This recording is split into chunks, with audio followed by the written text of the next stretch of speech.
Salut à tous et bienvenue dans cette vidéo où nous allons découvrir le contenu du jeu d'aventure et d'atmosphère Escape the Dark Castle. Donc là, on a la boîte de base, les 3 extensions et on a également la grosse boîte ici de rangement. On va commencer par voir le contenu de cette boîte de base. Je vous dis à tout de suite. Et nous voilà de retour pour découvrir ensemble le contenu de la boîte de base d'Escape the Dark Castle, le jeu d'aventure et d'atmosphère. Très belle illustration en noir et blanc, avec la lune en fond, qui met tout de suite l'ambiance. Donc c'est un jeu coopératif de 1 à 4 joueurs, où on va essayer de s'échapper d'un château. Et donc en fait on va construire, comme un livre dont vous êtes le héros, un deck de 15 cartes, et ça va constituer l'histoire et les différentes étapes, pièges et horreurs qu'on va rencontrer tout au long de l'aventure. On va regarder ensemble le contenu de cette boîte. À l'intérieur, on retrouve un livret de règles de 10 pages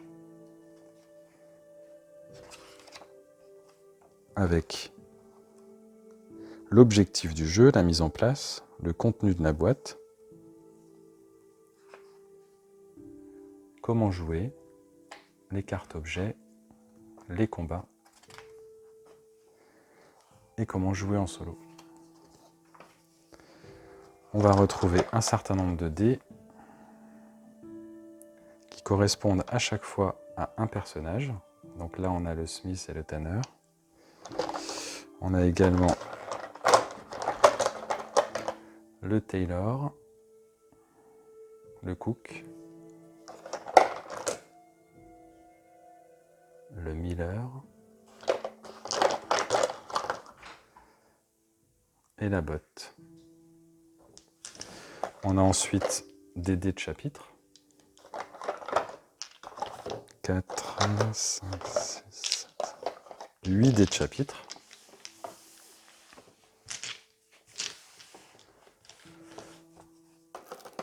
Et un gros paquet de cartes. Alors, ce paquet de cartes, pour pas vous spoiler, je vais prendre uniquement les personnages dans un premier temps. Donc on a le Tanner. Je vous laisse admirer les illustrations. Le Taylor. Le Smith. Le Miller. Le Cook. Et la botte. Et donc ici, on va voir qu'ils ont des statistiques différentes.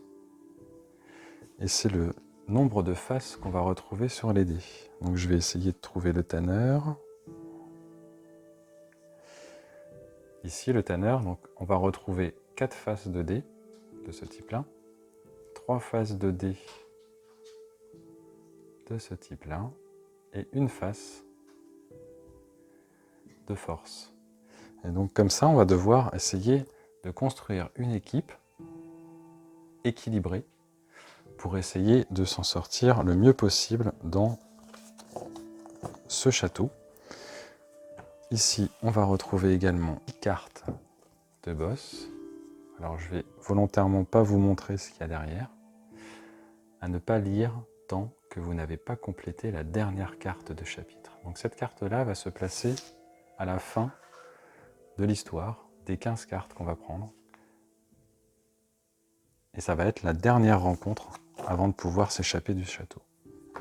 Ensuite, on a des cartes à dos noir. Et donc ces cartes à dos noir, il y en a 45. Et quand on va prendre ces cartes, on va en prendre 15 pour construire une histoire, en fait, comme un livre. Je trouve ça vraiment très intéressant, en fait, dans la conception du jeu. On se construit un livre avec un certain nombre d'étapes à réussir. Voilà, je vous en montre une juste sur le dessin. Voilà. Je vous laisserai découvrir ça soit sur une partie, soit si vous achetez le jeu. Et ici, on a la première carte qu'on va placer en haut du paquet. Donc en fait, à la fin, on va avoir un boss, 15 cartes et la carte d'introduction. On a également un petit cahier où on va pouvoir ici noter les points de vie de chaque personnage. On a à l'intérieur des crayons et on retrouve également des petites cartes. Alors ces cartes, c'est les cartes d'objets, donc c'est un deck qu'on va construire à côté. Et il y a certaines conditions pour pouvoir piocher ces cartes-là. Quand on tue un boss, enfin un monstre par exemple, on va pouvoir piocher une carte d'objet. On va avoir des objets comme ça à une main ou à deux mains. On a le droit de porter par personnage 2 cartes maximum, donc avec chacune des mains, on va pouvoir porter quelque chose. Et donc des fois, il va y avoir des armes à deux mains qui vont nous occuper en fait toute la place disponible. Par exemple, la hache ébréchée. Je ne vais pas tous vous les montrer. Et voilà, ça ressemble à ça. Donc, par exemple, celui-là, le gourdin. Une fois par tour de combat, lorsque vous obtenez un résultat force, vous pouvez relancer et choisir quel résultat appliquer. Donc en général, ça va être des soins, des relances de dés, pour pouvoir justement influencer sur le côté aléatoire du jeu. Donc je trouve ça vraiment intéressant. Donc voilà, ça c'est pour le contenu de la boîte de base. Nous allons passer ensuite à la première extension. A tout de suite. Nous voilà de retour pour le premier pack d'aventure, le culte du chevalier de la mort. Donc c'est un pack qui va justement venir enrichir le jeu de base avec 3 nouveaux personnages, Bishop, Hunter, Mason, et on va avoir aussi 15 cartes supplémentaires, des cartes de chapitre qui viennent enrichir les 45 qu'on a dans la boîte de base, avec des nouvelles cartes malédiction, un nouveau boss, et 3 donc dés de personnages qui sont associés en fait aux nouveaux personnages. Donc on va regarder ensemble le contenu de cette boîte. Donc on a un livret de règles avec les règles additionnelles, comment utiliser cette extension, la mise en place du jeu, les nouvelles règles, et qui introduit justement en fait les nouvelles types de cartes disponibles, donc les malédictions. C'est les cartes noires qu'on va voir ensemble avec le nouveau boss, que je vous ferai la gentillesse de ne pas vous dévoiler, et les 15 nouvelles cartes de chapitre. On va en regarder juste une qu'on retrouve, alors je ne vais pas vous spoiler parce qu'on retrouve ce dessin-là dans la notice, enfin derrière la boîte, vous avez pu le voir. Ces 3 nouveaux personnages, juste une petite remarque, c'est qu'ils ont des statistiques quand même très particulières par rapport aux personnages qu'on a dans la boîte de base. Ils vont avoir 6 par exemple en force, et puis 1 dans les 2 autres statistiques. Donc ils vont avoir vraiment... ils vont être très forts dans une caractéristique, mais très mauvais dans les 2 autres. Donc ça peut être intéressant pour varier un petit peu les parties et constituer des équipes un peu différentes. Donc on va retrouver leurs dés ici. Donc ça, c'est les 3 dés donc, des personnages. Et donc en fait, c'est des dés où on va avoir énormément de faces de la même caractéristique, puisque du coup, comme on le voit sur les fiches de personnages, il va y avoir qu'un signe comme celui-là et un signe de force. Voilà. Sur les autres dés, ça va être un peu le même principe, sauf qu'on va retrouver énormément d'œil ici.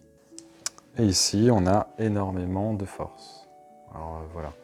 Donc ça peut être intéressant pour constituer des équipes un peu différentes. Alors on a également un dé de culte qui doit aller avec les cartes, à mon avis, spécifiques qu'on va aller regarder tout de suite.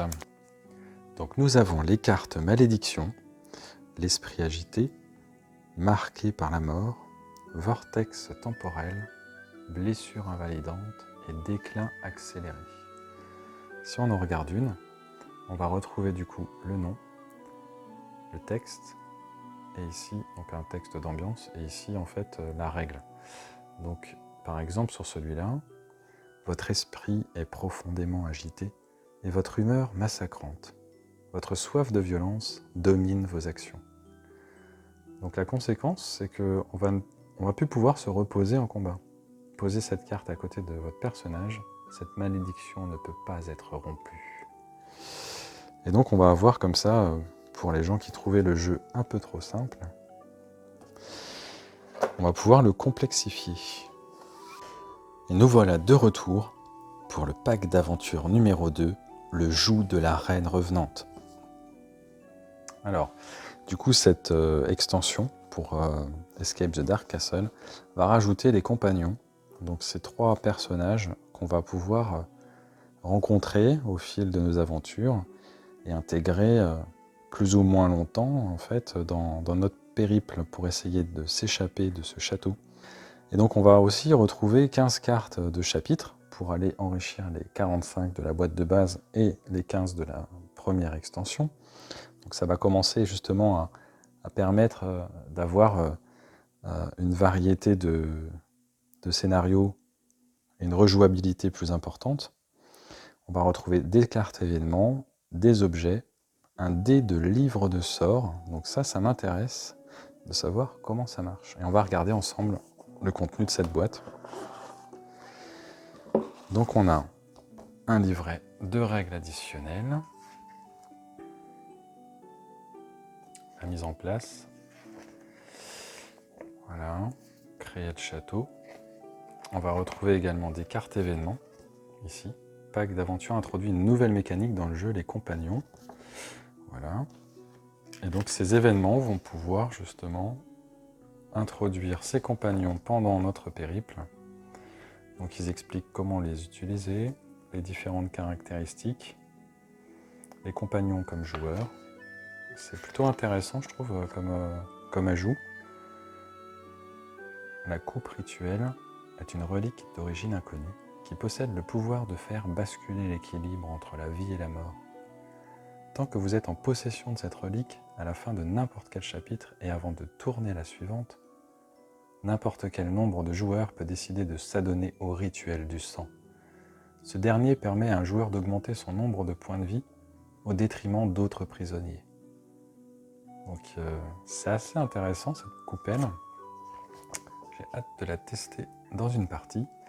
Et on va avoir le livre de sorts défraîchi, qui est une ancienne relique aussi puissante, prête à tomber en poussière à tout instant. De nombreuses pages en décomposition sont à peine lisibles. Vous n'êtes pas expert en sortilège, néanmoins, tant que vous êtes en possession de cette relique, à chaque fois que vous devriez lancer votre dé de personnage, vous pouvez tenter à la place de jeter un sort. Mais soyez prévenus, si vous vous trompez dans la formule, vous pourriez vous blesser vous-même, l'un de vos compères prisonniers, ou même détruire le livre. Donc là, du coup, lancer un sort, il va falloir choisir le sort qu'on veut lancer sur la liste en 4e de couverture de ce livret. Et voilà, et là on va retrouver les sorts oblitérer, revigorer et manipuler. Je trouve ça vraiment top comme extension. De toute façon, je pense que les extensions, si on aime le jeu de base, sont vraiment très intéressantes pour rajouter de la variabilité dans les rencontres et enrichir clairement le jeu de base. Le jeu de base, c'est vraiment pour moi une introduction. Et avec ces extensions, on vient vraiment l'enrichir. Donc je vous confirmerai ça une fois que j'aurai fait la partie avec les différentes extensions. Donc là, on a un nouveau boss que je vous ferai le plaisir de découvrir vous-même. Les 15 cartes supplémentaires de chapitres. Voilà. Et les compagnons. Donc là, on va avoir l'esprit de la première détenue, des caractéristiques, des aptitudes spéciales. On rentre vraiment plus dans un jeu qui va devenir de plus en plus complexe, mais du coup de plus en plus riche. La boîte de base, pour moi, c'était vraiment le côté mise en place en 2 minutes, partie très rapide, règles simples. Et c'est vrai que du coup, si on apprécie ce type de jeu, d'ambiance, bah, les extensions pour moi sont vraiment un gros plus. Voilà, donc là, on va retrouver les 3D des compagnons, et puis un dé supplémentaire, je pense, qui est lié au sort, à mon avis. Voilà, les phases de sort qu'on retrouve ici. Voilà. Quand on lance, à mon avis, le sort, il faut tirer le dé, et si on tire le dé, il vaut mieux avoir un peu de chance. Ensuite, on va retrouver les cartes événements, donc le livre qu'on va pouvoir trouver dans les objets, la coupe rituelle, donc les 2 reliques, et les 3 événements qui viennent nous dire qu'on va pouvoir justement ajouter un compagnon. Voilà, on se retrouve tout de suite pour la dernière extension. Nous voilà de retour pour le dernier pack d'aventure, le fléau du Seigneur de la Peste.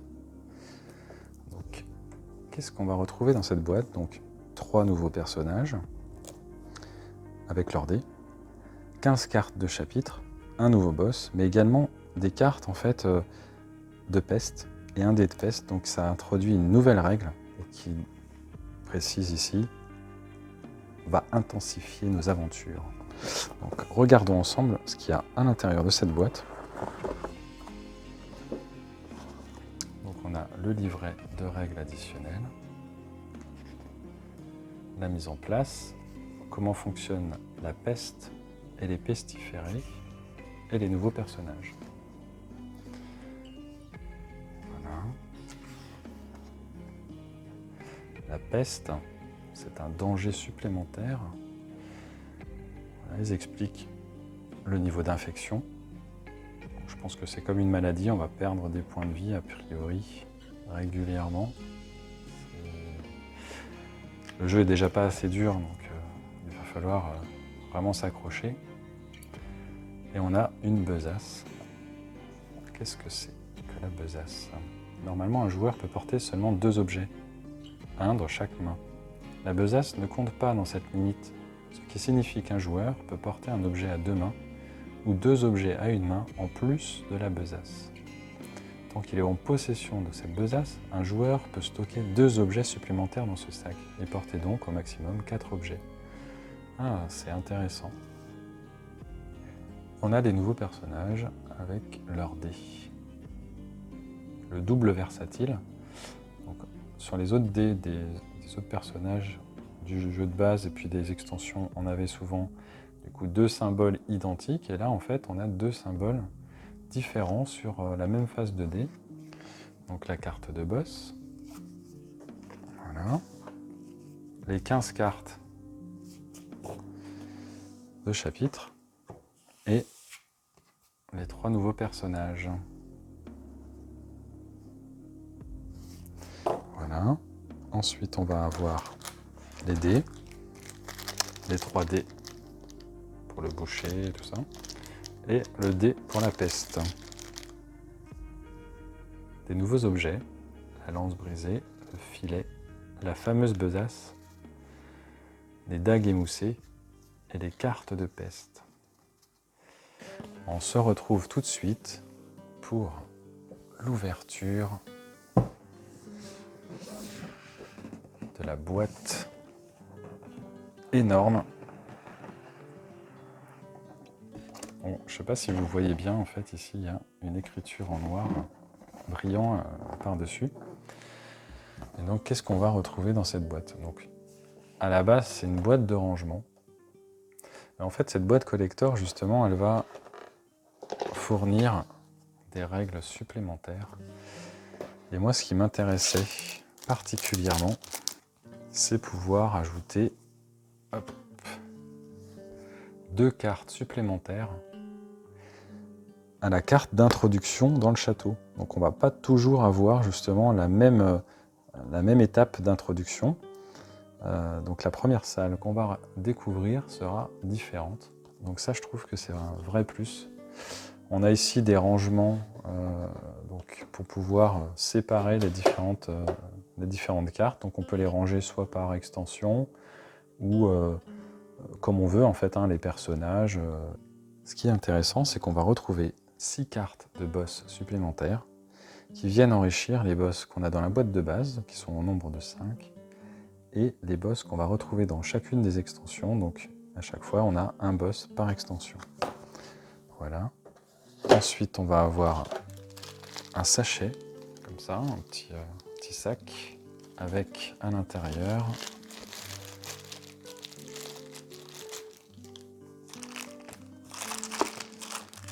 on va avoir un token métallique You, je vais vous montrer. Vous, ils l'ont fait en français, donc ça c'est cool. Et donc en fait ce marqueur, ce jeton métallique va nous permettre de préciser quelle est la personne qui va découvrir la carte. Parce qu'il y a des effets des fois qui sont spécifiques à la personne qui a ouvert la porte pour aller vers la salle suivante. Et donc du coup, ça permet de s'en souvenir. Je trouve que c'est un vrai plus. Ensuite, on va avoir ici... Ah, ils sont lourds. Je vais vous montrer, je ne sais pas si vous voyez bien, des petits crânes noirs. Voilà. Très sympa. Ça, je savais pas qu'il y avait ça à l'intérieur. On a également des dés. Les dés en plus, donc ça ressemble aux dés de chapitre. Et ça doit être pour un objet, je pense. Un objet spécifique, une relique peut-être. Regardons ça. La pierre de vie, la relique. Donc là, on a une carte défaite et victoire, qui donne un petit fluff en fait quand on arrive à réussir ou à perdre. Je pense que je vais plus souvent lire celle-là, à mon avis. Ensuite, on a des cartes de caractéristiques, j'ai l'impression. Alors ça, c'est des aides de jeu. On peut se reposer. Si on est victorieux, on pioche une carte objet. Donc, vous voyez, les règles sont quand même pas très compliquées. On a un rappel des symboles, le nombre de dégâts de l'ennemi, les phases de dés, la ruse, la sagesse, la force, ok. Et on a ce type de carte avec ce dos là. Et ça va être par exemple des traits de caractère où voilà, on va être obstiné. Une fois par partie, vous pouvez ignorer l'effet vous d'une carte de chapitre ou les effets d'un combat spécial. Ne s'appliquent pas aux cartes boss. Donc ça va venir en fait donner encore un peu plus de roleplay et de spécificité à nos personnages, avides, paresseux, désespérés, fous, rebelles, lâches. Regardons enfin le livret qui nous est fourni avec la boîte. Alors il précise ici qu'on peut télécharger une application qui va nous permettre justement de suivre en fait nos différentes progressions sur la piste des points de vie. Hop, voilà. Elle est là en fait c'est un élément que je ne vous ai pas montré parce que il a dû tomber dans la boîte. Mais en fait ça va nous permettre de suivre nos points de vie de 1 à 18. Donc ça c'est intéressant. Alors à mon avis, je pense que les crânes, ça vient en fait ici pour marquer l'avancement des points de vie sur cette piste. Mais il y a également une application pour le faire. Comment utiliser cette extension? On a les cartes défauts. Ah, c'est des défauts. Ils appellent ça des défauts, d'accord. Ah, c'est intéressant. Ensuite, on va avoir le dé de la mort. Les dés de mort sont des dés de chapitres spéciaux. Ils s'adressent aux joueurs qui recherchent un challenge encore plus grand. Si vous choisissez de jouer avec les dés de la mort, nous vous recommandons de jouer également avec les défauts. Ok. Le double versatile. D'accord.